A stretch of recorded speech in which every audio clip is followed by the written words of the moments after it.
Many synthetic pesticides used in farming can harm both the climate and your body. Some foods retain the residue of pesticides more than others, to the point where no existing product can really wash them away. A study from Frontiers in Environmental Science showed that pesticides widely used in American agriculture pose a threat to organisms that are necessary for healthy soil, biodiversity, and soil carbon sequestration to fight climate change. As previously reported by Climate 360, farming practices that don't use synthetic pesticides, like organic ones, are the ones actually helping to fight climate change the most. Imazalil is a fungicide classified by the EPA as a likely human carcinogen.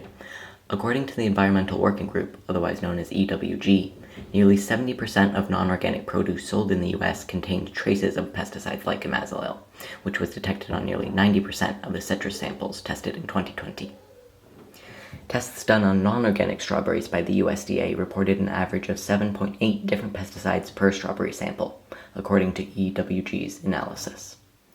Non-organic spinach has more pesticide residue by weight than all other produce tested by the USDA, and 3/4 of these spinach samples were contaminated with a neurotoxic insecticide, which the European Commission has banned for use on food crops.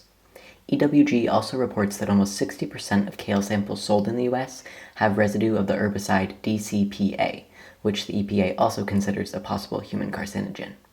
Non-organic apples too contain the residue of 4.4 different pesticides on average, including some at high concentrations. That's why the EWG puts out the Dirty Dozen, a list of 12 fruits and vegetables that contain the highest levels of pesticides in the US. Number 1 is strawberries. 2 is spinach. 3, kale, collard, and mustard greens. 4, nectarines. 5, apples. 6 is grapes. 7, cherries. 8, peaches. 9, pears. 10, bell and hot peppers. 11 is celery. And 12 is tomatoes.